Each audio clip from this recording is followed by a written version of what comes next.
Okay.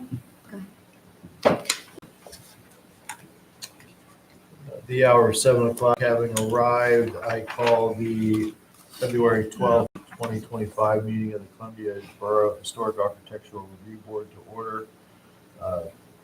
Please rise for pledge of the flag.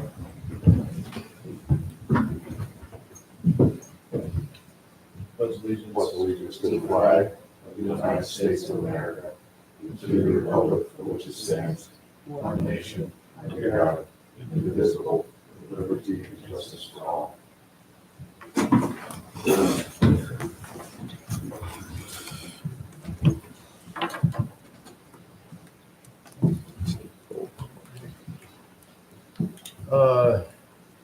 Paul, do you want to take the roll? Sure. Chairperson Lutz. Here. You're doing the roll. Okay. Sorry. Vice Chairperson Peter Kay. Here. I'm not butchering that last name. Member Matthew Barley. Not here. Member Brian Brand. Here. Member Althea Ramsey Kerrigan. Here. Member Nathan Mountain. Here.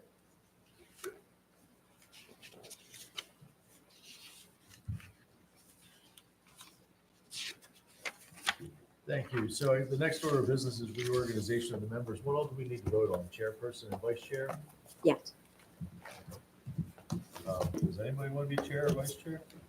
I think it'd be great if the two of you stay right where you are. I would be fine with that unless somebody else is interested in doing that. You okay with that? Yeah. So how about somebody make a I'll make a motion? motion that we keep things the way they are. Second. So I have a motion and a second for Chairman Lutz and Chair and Vice Chair Peter. Okay. Giotto. Giotto, to continue in their current roles. All those in favor? Aye. Opposed? Motion carries.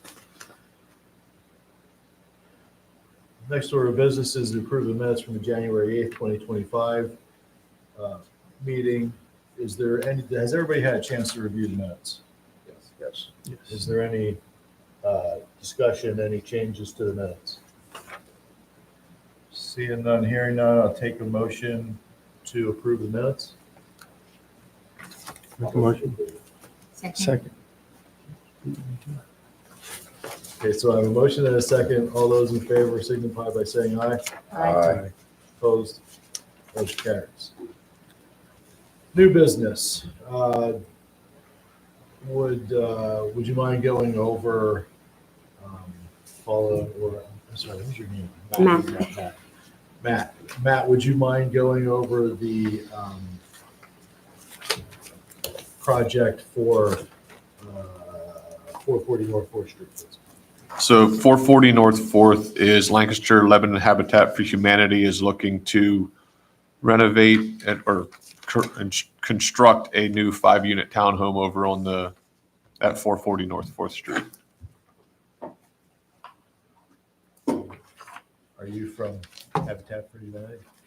I'm Ted Vidoc, representing the architect. Okay. Nathan Roach is with us here this evening as well, representing Habitat. I'm sorry, your name was what? Ted Vidoc. Well, you're welcome to outline your project, please. Sure.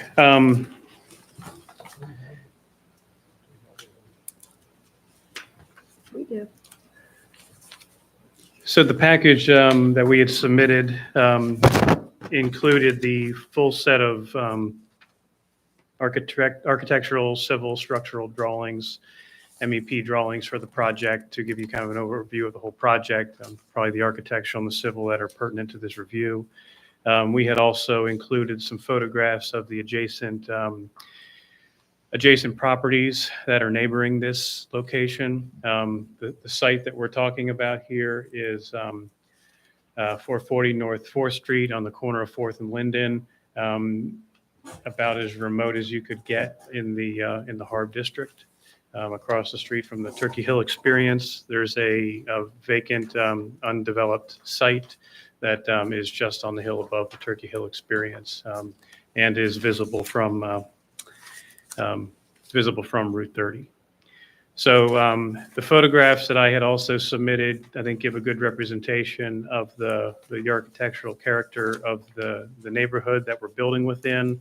Mostly some townhouses, some single-family residences there, mostly modern construction.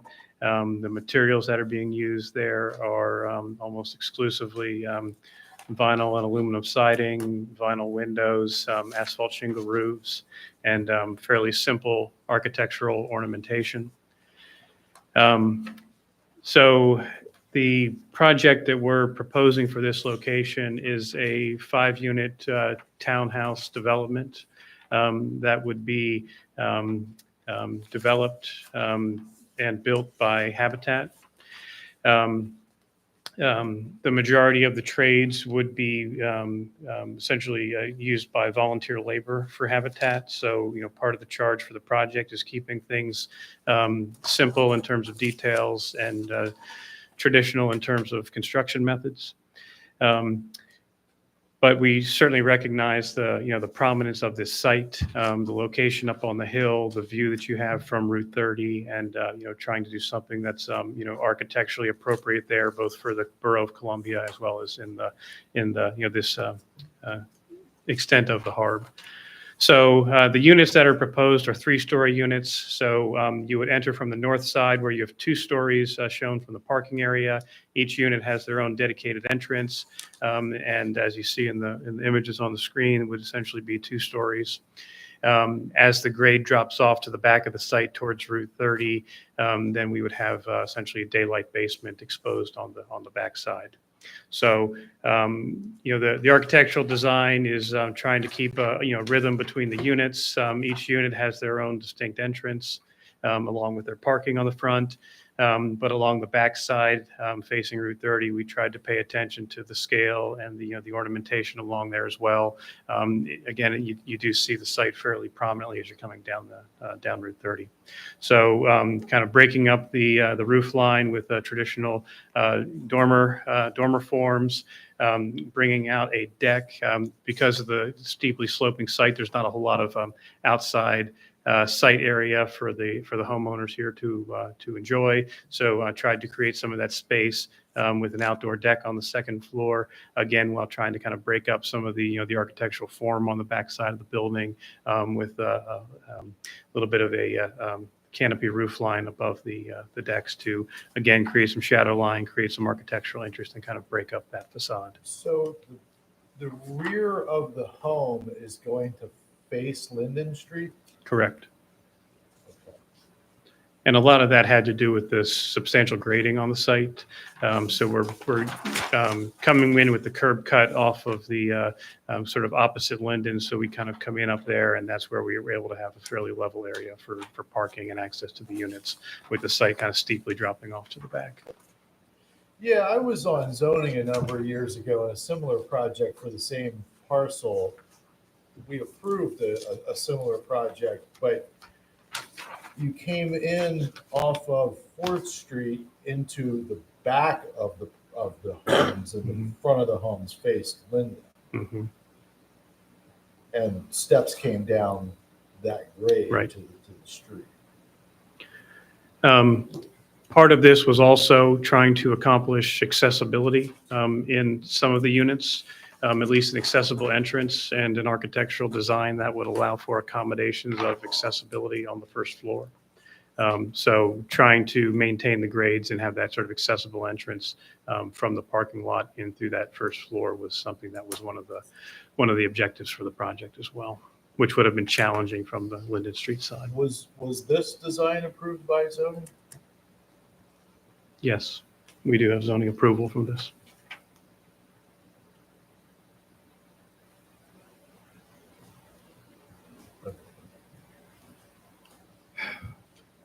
This is a tough one for me because, I fall back to the Department of Interior and they don't address anything about these buildings, these structures, nothing.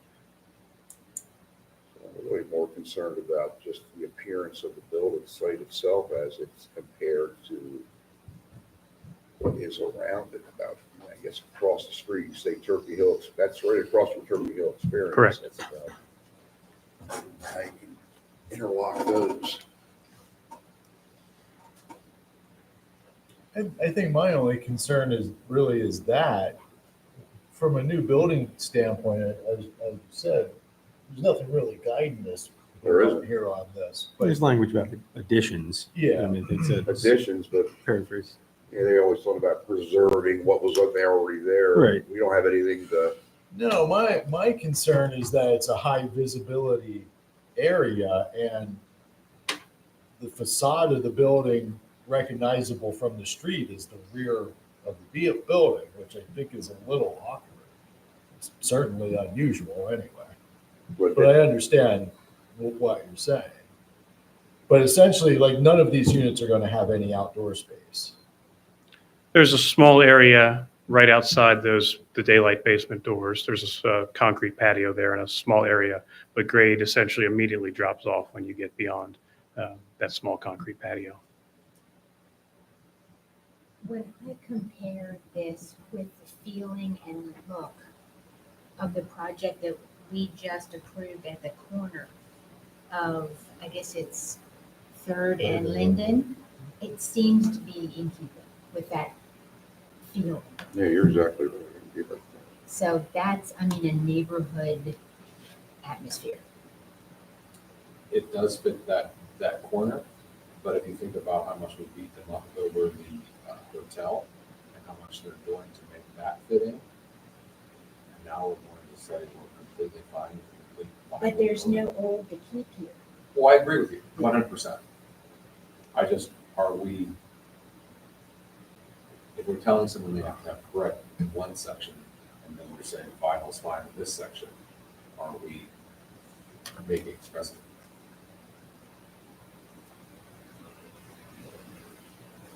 I can't recall a new structure coming before us since I've been on the board. I remember there's apartments down at the bottom of Locust Street. Yeah, I There's guess, still- yeah, Was at the, I think when we were coming. yeah, on, it that was a new structure. I can't remember how we dealt with that. I remember a little. So what we're seeing on the top, just so I'm clear on this, on the top, that would be facing Linden Street, correct? Correct.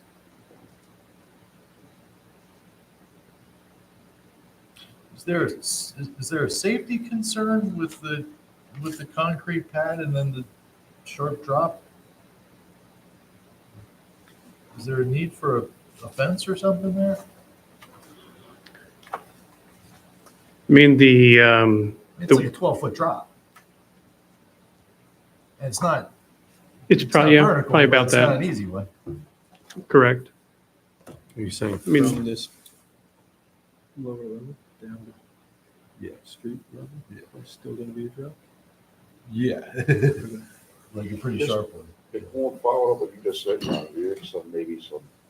I'm just throwing it out there, some ornamental fencing might help.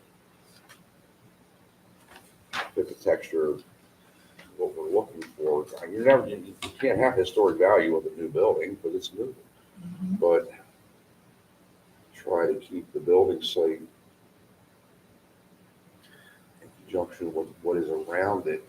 Yeah, I think section 9 here, excerpt in the application, from Secretary of Interior Standards, summarizes well, and again, it's targeted towards additions, but I think the takeaway is massing, size, scale, and architectural features to project the historic integrity of the property and its environment. I don't think we're misaligned in any of those categories.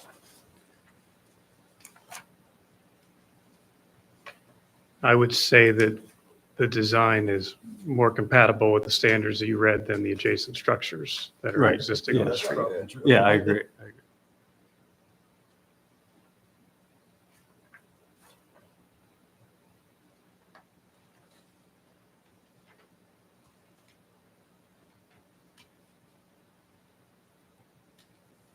Again, so looking at the massing and the size and the scale, I don't have any concerns.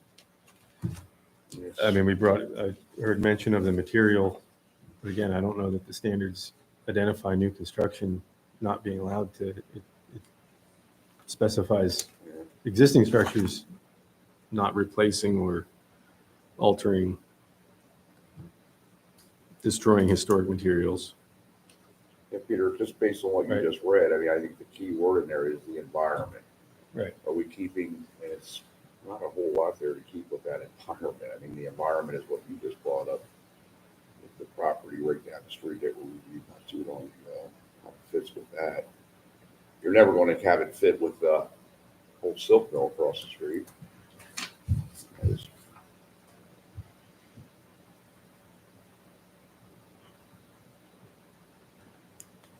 And then there's the 445 Linden, which is the old visitor center. That's siding and Yeah. vinyl. I mean, it fits today's architecture, it's maintenance free. Yeah. And if you think about it, it's an improvement to that lot. Yeah, this looks like an overgrown mess.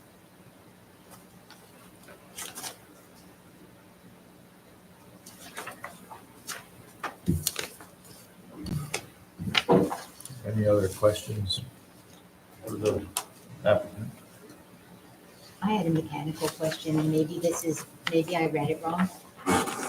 It appeared to me that your HVAC does not go into the master walk-in closet, and I wondered why.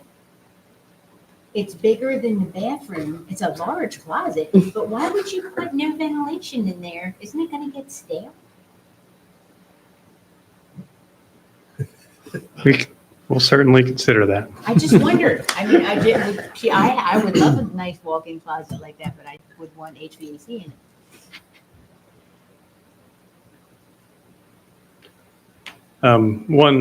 One point of clarity on the, we're talking about vinyl siding on the building. What is stated in the notes on the drawings is vinyl siding with an owner's option for LP smart siding. So I think what we're asking, what I'd like, if the board is amenable to that, is the flexibility to do either. I mean, it's likely that it's going to be vinyl siding, but the way the Habitat procures their materials through their suppliers, there's a good chance that they may get a substantial donation or subsidy from the manufacturer who would be doing the LP Smart Side, which is essentially a composite pre-finished wood product that's essentially built like wood. So it would be stick-built siding with corner boards and window trim, and in my opinion, would be a significant upgrade over the vinyl siding. So they're still, waiting for their approvals before they can buy out the project. So that kind of remains to be seen, but that's presented on the drawings as an option, and just hoping that the board would, if you're entertaining approval of the project, would consider that to be, an option to be determined at a later date. I think I prefer that. I think that'd be great. Yeah, that sounds Yeah, I think we all perfect. would if the budget could do it. So, but I think the conversation around vinyl siding, I think, is a good one, because it's, that's a potential outcome here as well. So just, didn't want the pitchforks coming down the street when they're putting up the wood siding.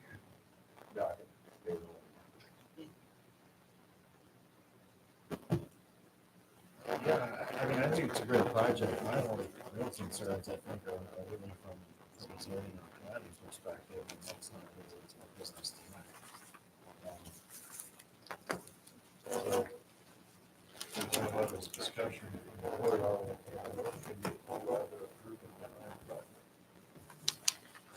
Recommend approval of, I'll make a motion to approve the COA for 440 Street.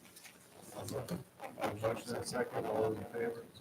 Say Aye. Thank you. When will this go to the council? Great. Thank you very much. Thank you.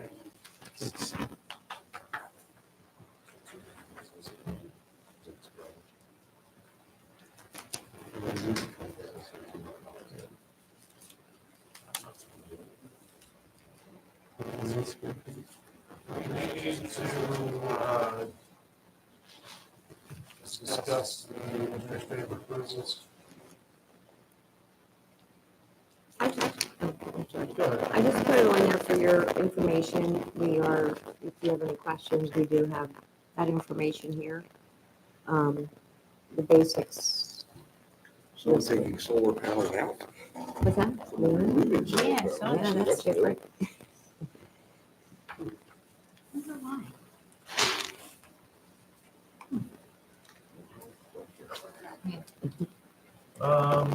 Public comment, councilman.